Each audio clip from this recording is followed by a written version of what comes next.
Hello, my name is Mark Dan, and I am a Senior Account Executive with the Agriculture team here at Esri, and I'm located in Columbus, Ohio. It is my pleasure to welcome you to our webinar today focused on improving operational efficiencies with Esri's new ArcGIS Drone Collections. This webinar is being recorded and will be posted in the next few days. As a participant, you will receive a follow-up email with a link to that recording. We would like to encourage you to enter questions in the GoToWebinar questions dialog box as we go through the presentation. We will answer as many questions as time permits towards the end of the session or follow up after the webinar if we run out of time. Now I'd like to introduce a couple colleagues that will be helping to present today's webinar. Caroline Tyra is an account executive on our Imagery team and is located in Denver, Colorado.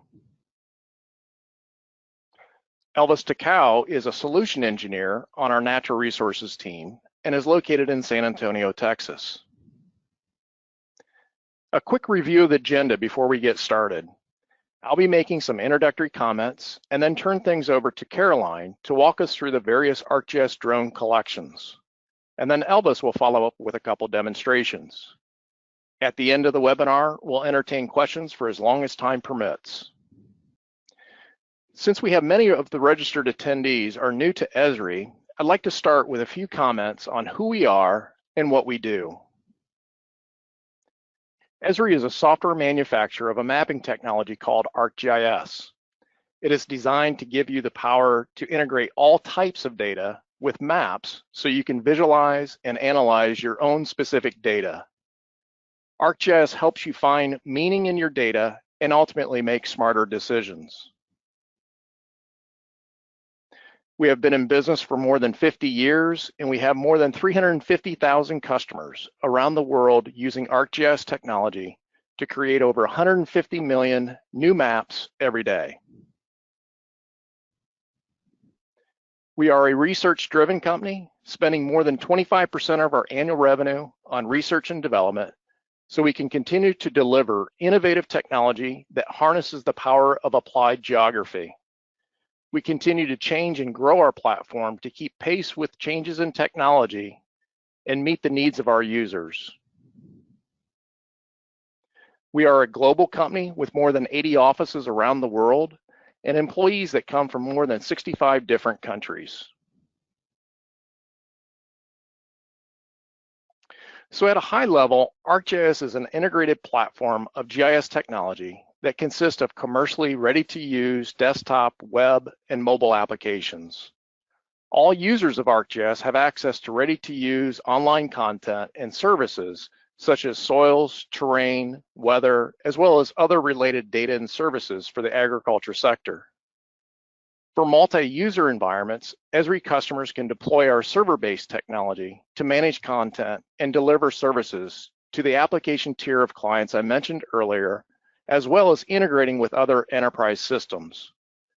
The ArcGIS Drones Collections leverages many facets of the ArcGIS platform, which we'll share with you today.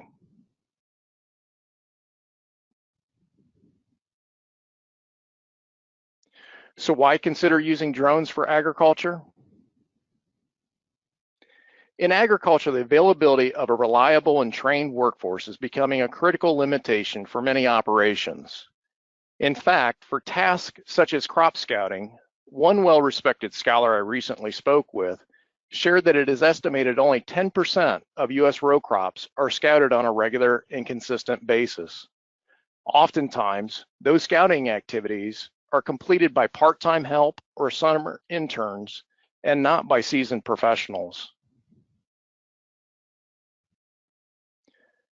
Timing of tasks and actions can have a dramatic impact on the success of the application or task. For example, proper timing of a fungicide application in corn or soybeans can make all the difference in the world if those applications are successful and provide the yield protection they are intended for.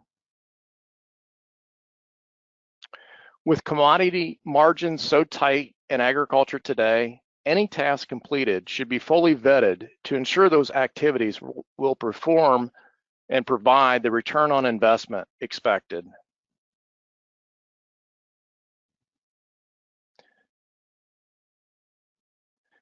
With drones, we can quickly capture the status of our assets and review their condition. In this case, we see a drainage tile blowout within the area outlined by a red circle. Using this information, we can quickly make plans to correct the damage. And in this case, we were able to use imagery to identify this problem instead of walking or driving every acre of a field to capture this information, which obviously would take much longer to complete. Drones are an efficient tool to capture agronomic conditions, relay that information to professionals such as agronomists or crop consultants for review so they can make appropriate treatment or management practice recommendations. We can also use drones to quickly inventory or monitor the condition of assets. We can also use drones to capture volumetric measurements on things such as grain stockpiles or other crop stockpiles. So at this time, I'd like to turn things over to Caroline Tyra to provide some details on the ArcGIS Drone Collections. Caroline?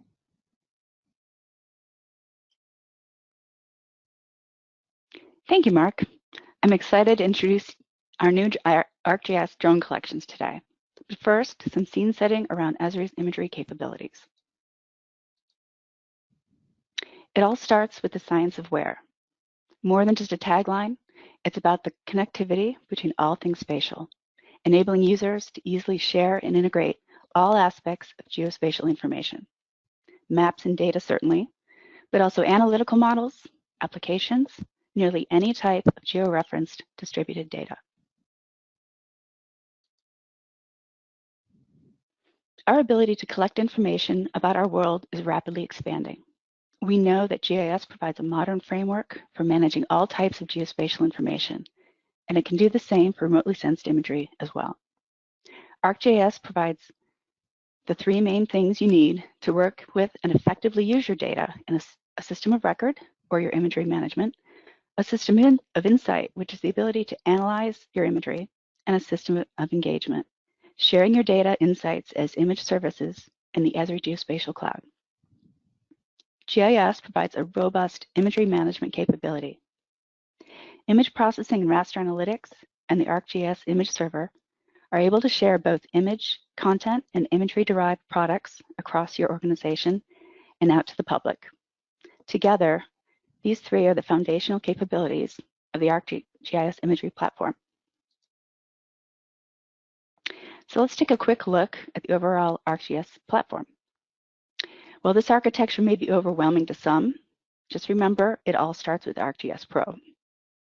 This may be all you need, but for those of you wanting to do more of imagery, realize that Pro is the access point for publishing imagery to the server, thereby creating imagery services. That's the system of engagement I just mentioned. Photogrammetry is used to make these sources accurate and authoritative for use within your GIS. Analytics can be set to run at scale to extract features from the imagery and do all types of advanced analysis, change detection, things like that. Users can access all this content using web apps. And finally, the platform can display imagery, updated information needed by decision makers via story maps or ops dashboards. This is what we mean when we say that ArcGIS is a comprehensive imagery platform. ArcGIS Pro is designed for working with imagery, with dedicated imagery workflows for making the most of your drone data. It allows you to manage, analyze, and share your raster data. Data is contextual, meaning you have many options depending on the type of data you select. Pro also provides a rich collection of tools to manage and serve large collections of imagery. You can display imagery in either 2D or 3D space. You can also delineate an area of interest and plot spectral profiles of specific ground features, vegetation types to assess health, as well as classify man-made features. Later in the presentation, Elvis will show you some workflows around the use of multispectral data. Before we get to the star of the show, our ArcGIS Drone Collections, I'm going to take a moment to make a quick plug for the artificial intelligence capabilities in ArcGIS. Many users who work with imagery and remote sensing data are starting to use this in conjunction with AI and machine learning tools to gain deeper insights from their data. The ArcGIS Imagery Management and Analytics System provides users with a complete platform and tool set, as well as support from major open source inferencing engines. With these, you can implement an end-to-end platform, processing automation using AI to augment human interaction, or do real-time or predictive modeling. All of this in one platform where you can maximize the investment in your use of drones. So to add to Mark's comments about using drones in agriculture, it's already been prolific and has proven to be a critical tool in an industry that must be maintained within a context of environmental sustainability and climate change, along with a continually expanding population.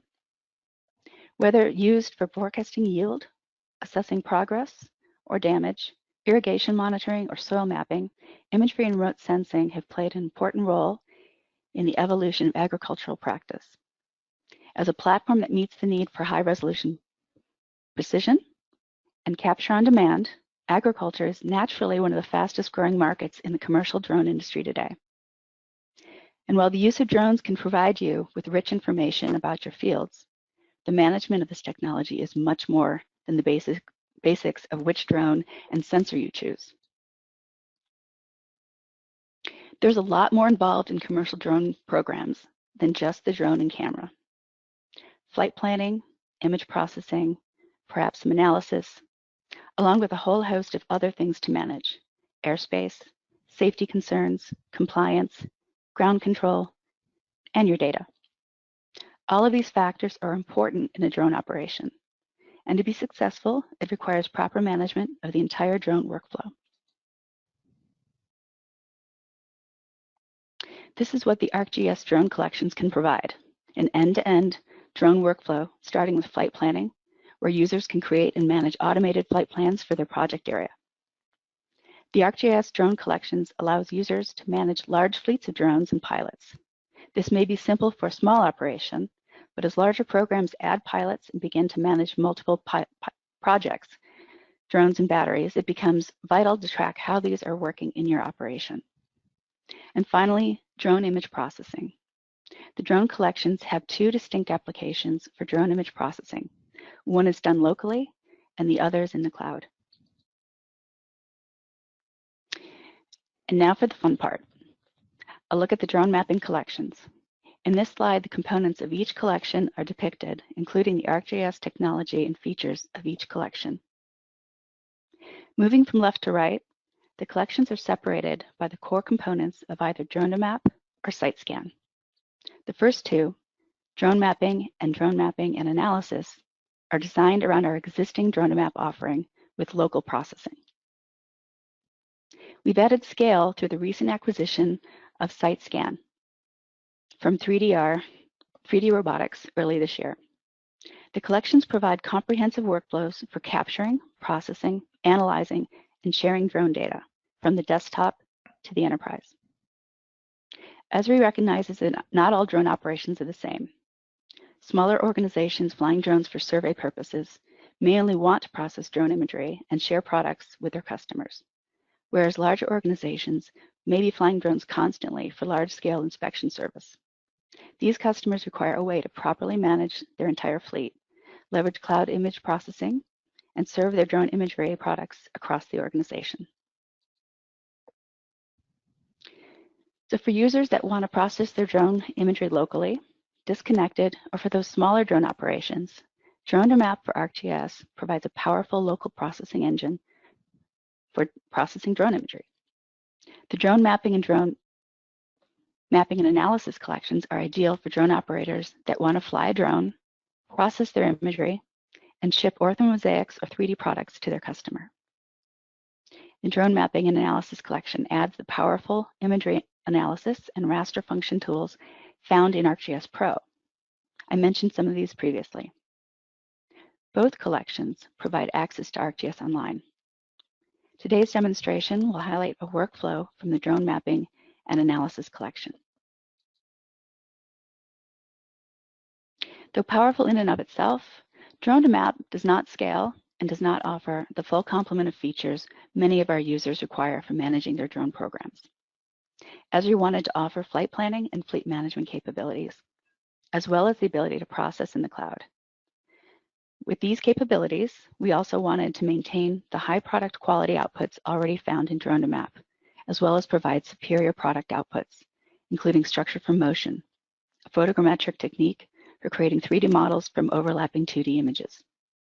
As well, high-quality 3D mesh based on the Autodesk Recap engine.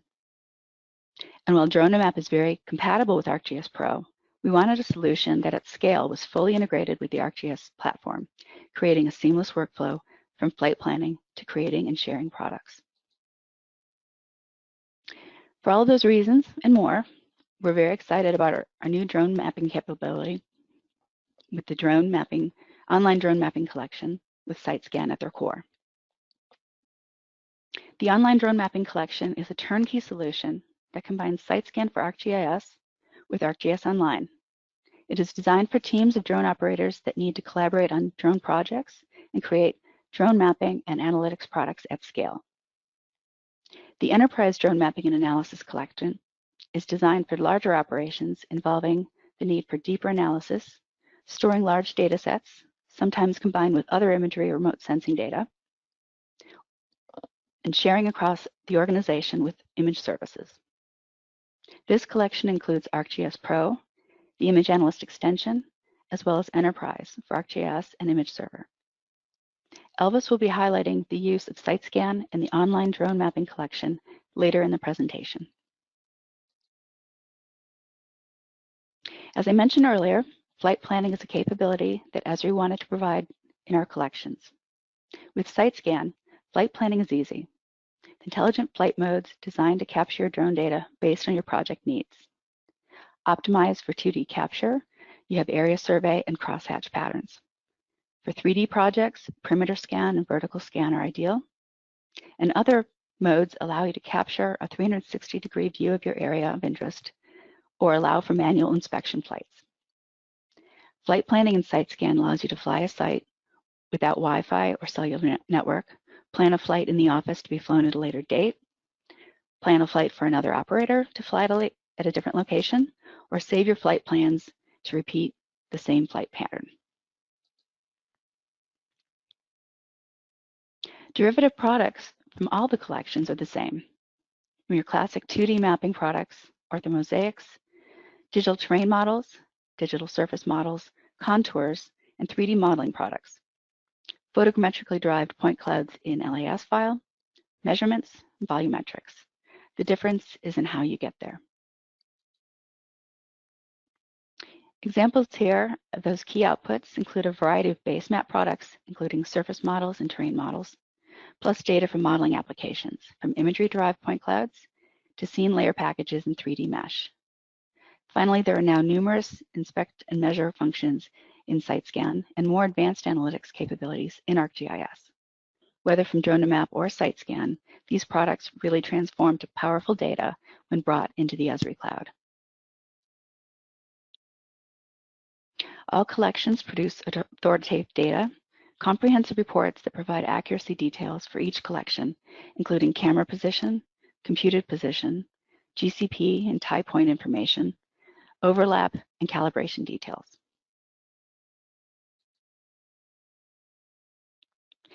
Drone2Map is sensor agnostic, and SiteScan for ArcGIS supports the majority of commercial drones.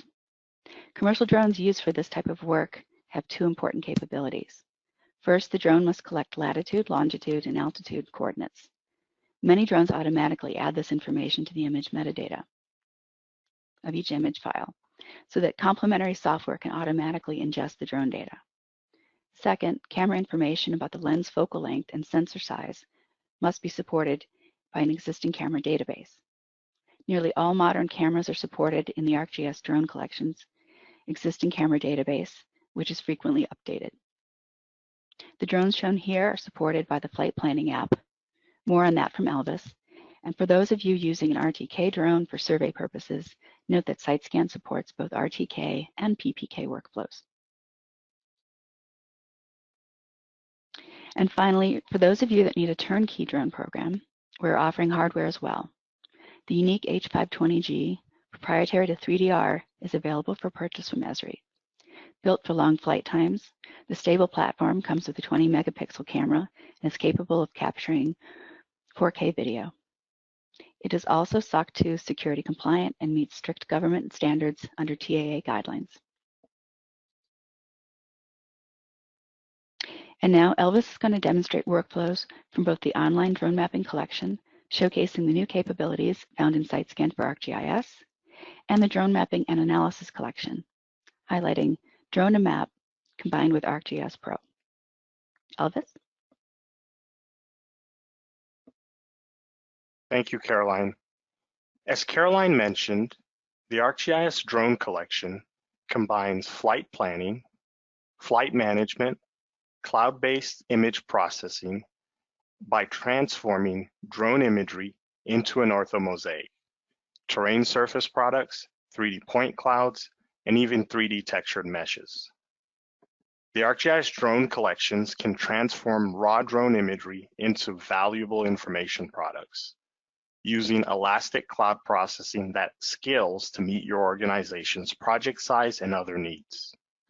Over the next couple of minutes, I'll be providing you with an overview of the online drone mapping collection by highlighting a web application called Manager. Now, this application controls the entire photogrammetric process. There's also a mobile app called Field, which enables drone flight management and planning while out on site. Though that will not be the focus of this webinar, please stay tuned for future presentations. Now, more often than not, the latest satellite imagery may not necessarily provide the relevant resolution for visual and other analysis often required to make informed management decisions, hence the need for drones.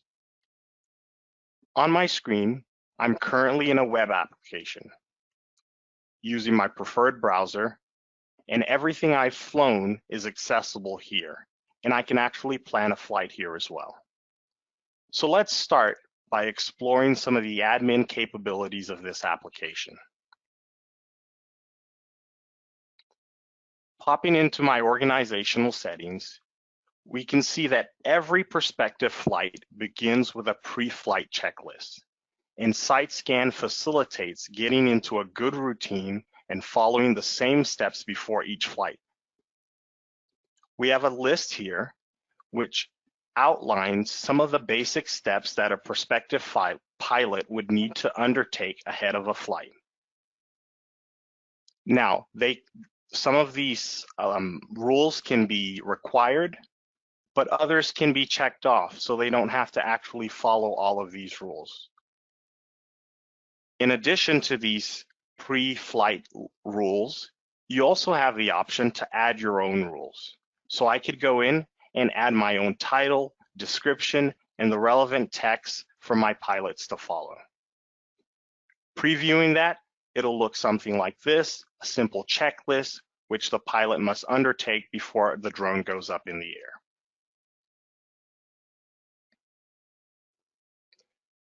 Fleet management is an integral part of SiteScan.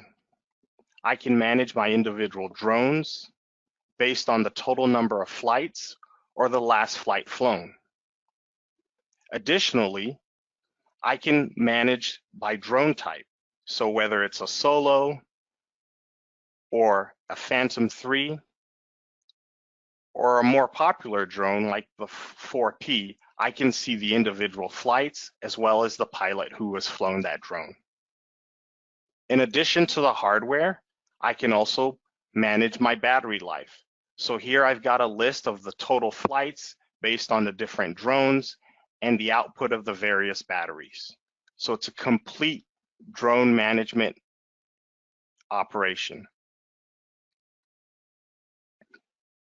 I also have access to the entire organization and the ability to manage the individual members.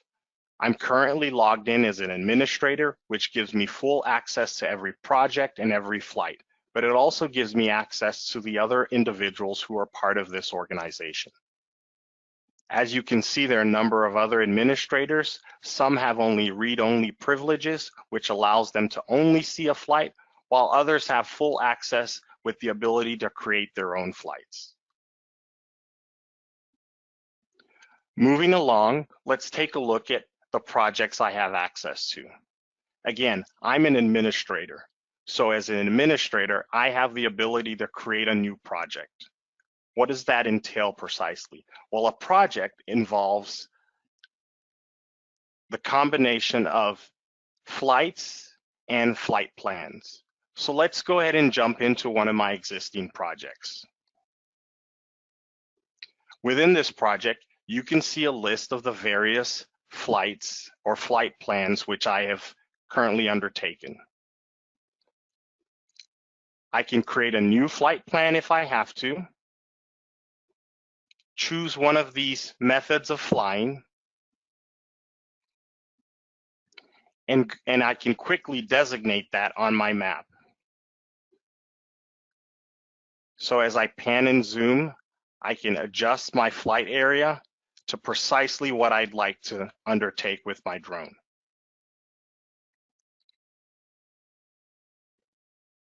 Now, that's not going to be the focus of this particular demonstration because we're under the assumption that our flight has already taken place and we're simply going to analyze that flight within the application. So we're going to undo that and jump back into our flight.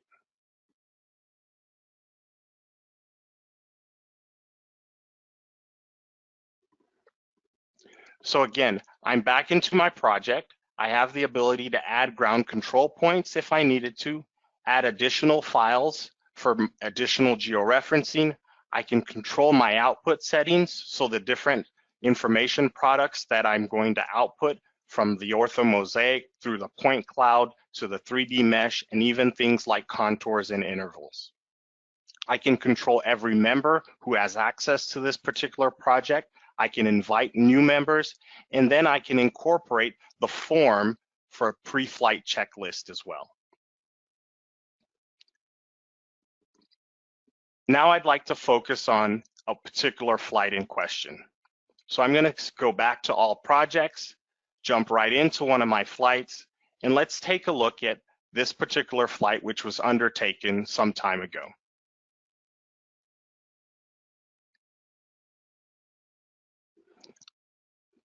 Zooming in, we have the option of turning off the base map. So by turning off the base map, I'm putting the focus on my orthomosaic. I can turn that back on for more perspective and zoom in a little bit tighter so you can see the results of my current flight. On the left side of the panel, I have a couple of different options. I have the ability to turn on my photos.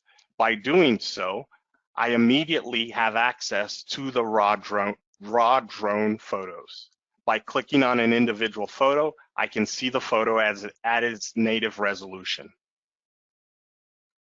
I can inspect my flight and see those photos at their native resolution.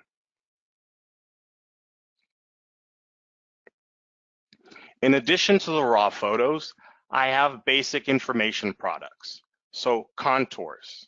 Turning on my contours and zooming in, you can see the elevation change along this particular property.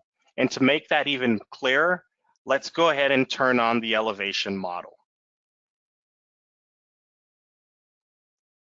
Now you can see the change in elevation as it goes from very low, probably 70 feet or so, to about 670 feet. So we can gently see that this particular property is sloping in this particular direction from right to left across the screen.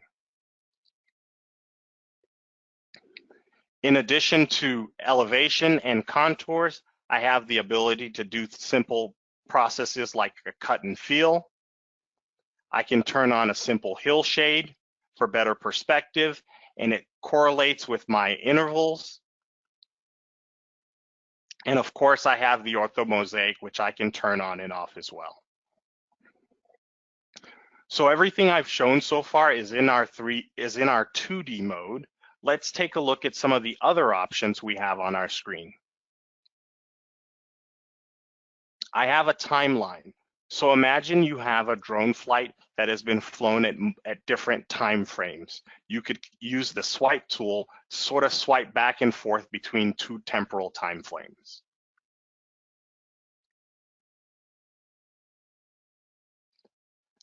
So switching back to that particular flight. I also have the ability to create what we call a 3D point cloud. Now this gives our users a different perspective of their area of interest. So I'm going to zoom in here a little bit tighter so that you can see. I have a point budget here, which I can move back and forth, and you can see the level of detail changing and increasing. I can also adjust the point size, move that back to something that's more readable.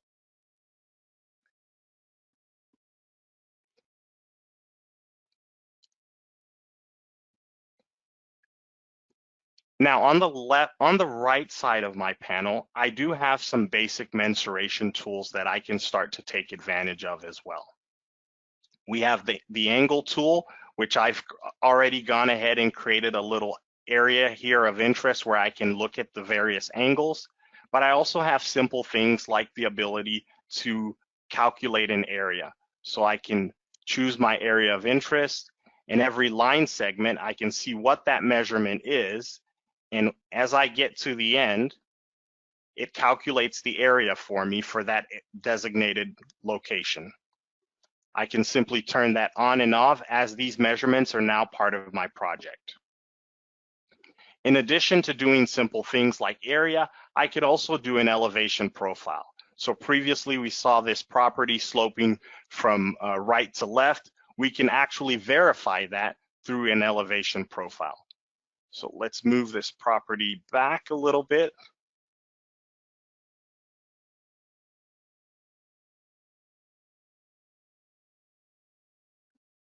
So as I move along this property, you can see the elevation change.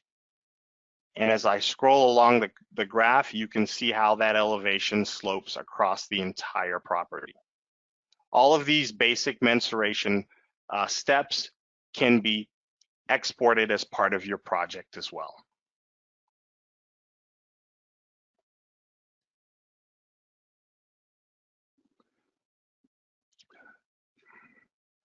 So one of the neatest parts of the integration with SiteScan and the broader ArcGIS platform is the ability to share this information with other people within your organization. So we've got a few tools at the bottom of my screen, the ability to share with people who are not necessarily part of this organization, but I can also export this to ArcGIS Online. So by clicking on my button at the bottom of the screen, I have the ability to sign into my ArcGIS Online organization, authenticate, and all of those information products are now available to published as a hosted feature service or hosted scene layer in my ArcGIS Online organization. So I could check all the requisite layers and go ahead and publish that and make that available to anyone within my organization. So let's recap what you've just seen so far. I'm in a web browser and I've just showed you the ArcGIS Drone Collection from SiteScan.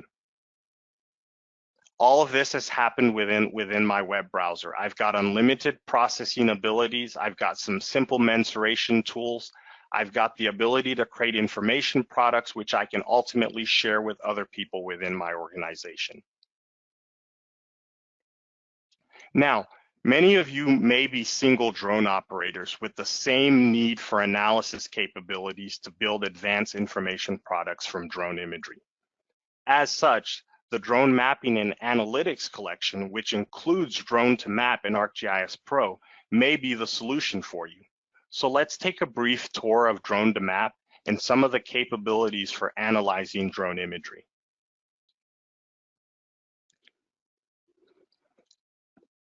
Now you're looking at Drone to Map, which is a desktop application that allows you to turn raw still imagery from drones into information products in ArcGIS. You can create 2D and 3D maps of features and areas that may be hard to access or fully cover because of their size or terrain. Some of the available templates include a 2D Rapid, which creates a low-resolution orthomosaic and digital elevation model. You have a 2D Full, which creates multispectral products for analysis such as orthomosaics, DSMs, DTMs, and even vegetation indices like NDVI. We also have 3D mapping, which immediately allows you to visualize 3D data in a scene view. You can create a 3D point cloud, you can create a 3D textured mesh, or a 3D PDF. One of my favorites is the inspection template, which allows you to view your drone imagery in its native resolution. Most recently, we've added a few other options. There's the batch processing.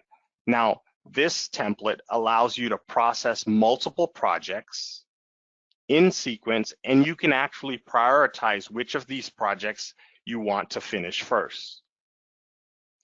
And probably my most favorite template in this entire drone to map operation is this custom template, which basically allows you to set custom options that you frequently use, and you can actually share this with others within your organization. So let's explore drone to map a little bit closer. I'm in drone to map, I'm in the interface. I've got my drone data on the screen, so you can see my individual images here in blue. You can actually see my flight line as well. One of the first things I like to do is actually inspect the flight to make sure everything seems normal. So I switch over to my 3D mode, and I can actually look at this flight in 3D and look for any visual and abnormalities ahead of actually processing the data. So based on the flight line and the images, you can see where things are relative to my area of interest. Switching back to 2D, and let's go ahead and turn off our flight line and images and bring in our orthomosaic. So now we have a nice processed orthomosaic of the area of interest. But let's take a look at that a little bit closer and look at the individual images and how we can process something of this nature. So based on the attribute table, I can see here that I've got a 5-band multispectral image. And so the goal here is to be able to process this image appropriately within drone to map. Now, multispectral processing can be a powerful tool for distinguishing different types of materials and features within a landscape. Oftentimes, natural and man-made materials have a unique spectral signature that can be used to identify them quantitatively. With drone to map, we have the ability to create what we call group names. And based on these group names, I can actually identify each of the different bands and put them in their appropriate group to create a composite mosaic. And that's what we've done here. Taking a multispectral image, creating appropriate group names for blue, green, red, near IR, and red edge, and then running through our processing options within drone to map to actually produce a composite mosaic, which is what you're seeing on the screen right now. Now, what other options do I have? Well, I can further analyze this orthomosaic by taking advantage of some of the vegetation indices within drone to map. NDVI, red edge NDVI, Savvy, to name a few. So I've gone ahead and processed this ahead of time, and turning on my NDVI, we get something that looks like this. So you can see areas, most of the areas are relatively healthy vegetation, but based on this scale, we see that there are a lot of areas of concern. We can take a look at that a little bit closer by taking advantage of our spectral profile. So using the spectral profile, what I'm able to do is focus on a particular area of interest and generate a little profile that shows me what the spectral reflectance of that area looks like. In addition to being able to do these type of analysis in Drone to Map, I can also share this information out to others within my organization.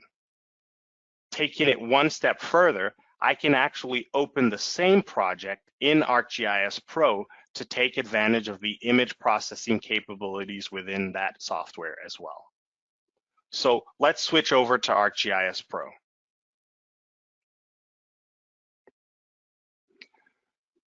Now I'm in ArcGIS Pro. You're looking at the same project. Just for verification, you can see the same flight line in 3D. Switching back over to 2D, you see the same flight path and you see the various images. But let's go ahead and turn those off and turn them back on our NDVI. So there's our NDVI of the same general area, but now we'd like to take advantage of some of the other capabilities within ArcGIS Pro, specifically the ability to use what we call raster functions. Now, raster functions are operations that apply processing directly to the pixels of the imagery and the raster data set, as opposed to writing out a new raster to the disk, which is what is done with a common geoprocessing tool. For this particular area, I'd like to reclassify this based on healthy and unhealthy vegetation. By clicking on my screen, I can get a visual inspection of what the pixel values are throughout this field. So we can see the red areas have a lower NDVI and the negative values, and sort of the green areas have higher NDVI. So let's remap this entire area based on healthy and unhealthy vegetation.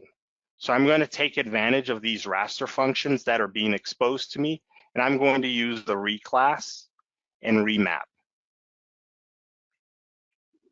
Now, what we're essentially doing is basically reclassifying these based on the range of values here within my NDVI.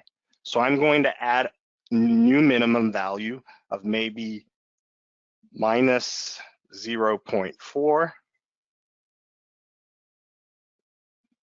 and a new maximum value of 0, and our output is going to be 1. And let's add another category here of 0 to 0.5. And our output here is going to, let's change this one back to 0, change this to 1. And then we'll add one more category just to make sure everything looks proper, and we'll go from 0.5 all the way to our maximum NDVI of 1, and we're going to classify that as a 2. So this is our new reclass. We're going to choose our clipped imagery product, NDVI, and essentially this raster function is going to operate on these pixels and create a new raster without actually writing to disk. So that's the beauty of a raster function. Give it a second, and there's the reclass. Let's go ahead and change our scale here, minimum to maximum. Let's change our color ramp also to, and there we go. And then I'm going to change my labels actually to unhealthy, and 2 being our highest will be our healthy vegetation.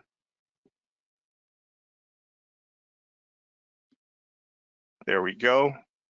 And so now we have a new information product showing you green areas of healthy vegetation and our red areas of unhealthy vegetation. But let's go ahead and flip that so it makes more sense.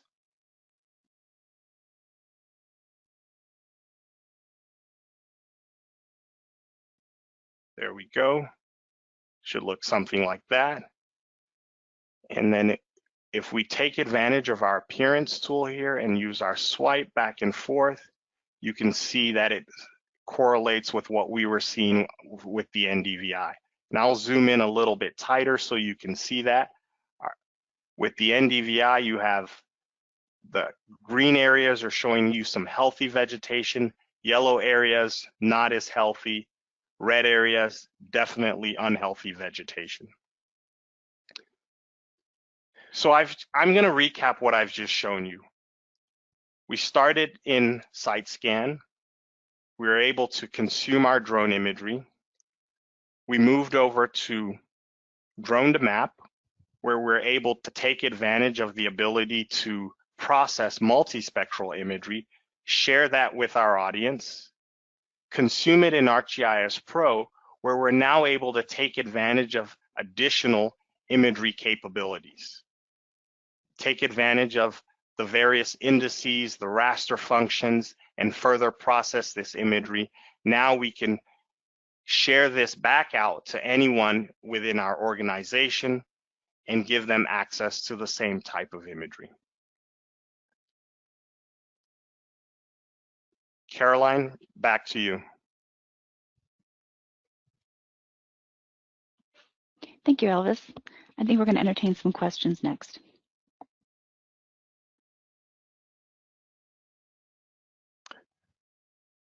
Very good. Thank you, Elvis and Caroline, for taking us through this powerful solution for agriculture. And I think everyone will agree the ArcGIS Drone Collections you've seen today provides a new capability to efficiently plan, capture, process, and manage drone data as part of your ArcGIS system.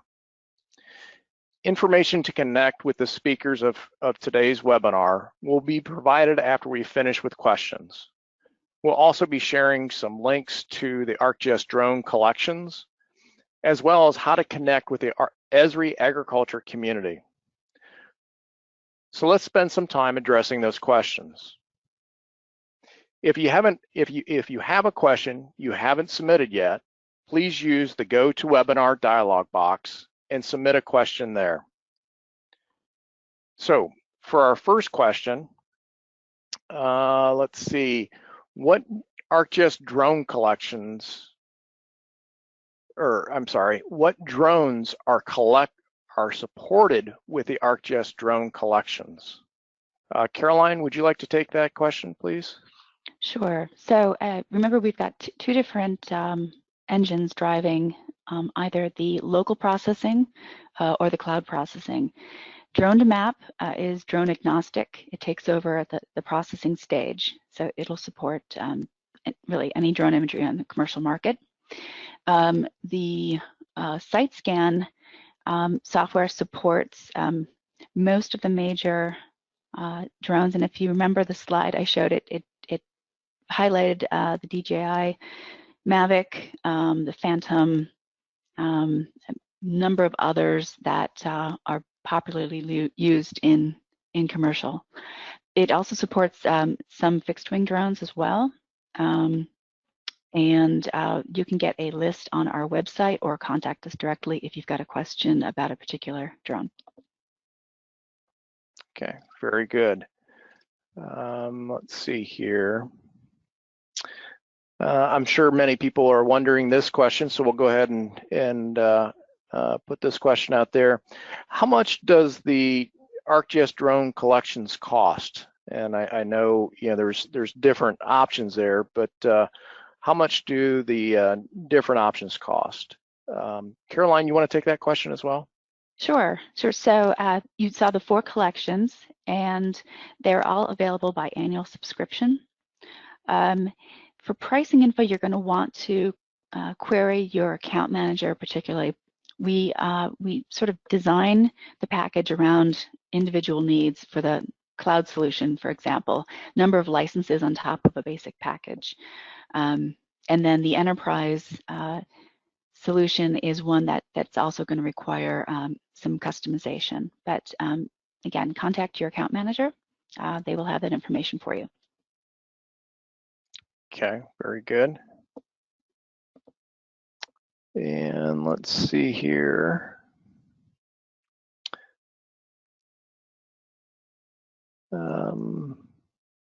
Are there any limits to how much data can be processed within a flight? Elvis, would you like to take that question? Sure. So depending on whether you're using Drone to Map, which is a desktop application, or if you're using SiteScan, which is a cloud-based platform, there's really, with Drone to Map, it's bearing in mind it's a desktop application. You're limited by the capabilities of your desktop. So in terms of the amount of processing power that you particularly have on that desktop, we have tested Drone to Map to process as many as 6,000 or so images. I hate to put a number on it, but it can process quite a few images. Now, SiteScan, again, that's software as a service. You know, you just push it up there and have it process, and you'll get a notification when it's done. So it's hard to say that there's a limit. It really depends on the capacity if you're using a desktop application versus all of the processing power that's available in our cloud offering through SiteScan. So, and I'll add to that. So I would say for more enterprise, bigger drone flights, SiteScan is definitely the way to go. Yeah, I was going to add to that, Elvis, just one comment about using SiteScan in the cloud. What's fantastic is you can have multiple concurrent jobs with no queuing. In the cloud, you'll get as many CPUs spun up as required to complete the jobs. So it doesn't really matter that it's coming from the same organization. You know, there's no waiting based on what you're putting into the pipe. Yep. And just a note on Drone to Map, there is the ability to do batch processing as well. So you can process more than one flight as well as a batch, and just prioritize which one you want to finish first. So it gives you the ability to do a little bit more as well. Okay, very good. Just another question related to licensing. Does SiteScan come with additional ArcGIS licenses, or is it the license from 3DR? Caroline, would you like to address that question? Sure. So the SiteScan software was fully acquired by Esri from 3DR, from 3D Robotics, at the end of 2019. So it is fully an Esri offering. It is not coming from 3DR any longer. The packages you saw do provide minimum licenses to start, with the ability to purchase additional licenses on top of the online drone mapping package, for example. It does come with one license to ArcGIS Online, as do all the packages. Okay, very good. Looks like we got time maybe for one more question here, and that question is, can I capture video using my drone and process it with the ArcGIS Drone Collections? Caroline, can you maybe address that question as well? Sure. So the SiteScan software does support 4K video currently. I expect future capabilities to embrace full motion video. The best way to process your video currently is if you are an ArcGIS Pro user, you can use the benefit of our full motion video extension and the processing tools in Pro. And they allow you to manage and interact with your video that's embedded with geospatial metadata. So as long as it's compliant with the standards required, and there's actually a tool that will allow you to convert some video as well, then you can work with full motion video in Pro. Okay, very good. And I know that there was a few other questions that were asked, and since we didn't get to those, we will be following up with you. If you asked a question, we will get a response to you. But that's all we have time for this particular webinar. I certainly do like to thank everybody for attending today's webinar. And here is the information we promised. And we certainly hoped you have found this content to be useful. and we look forward to hearing your feedback. Thank you and enjoy the rest of your day.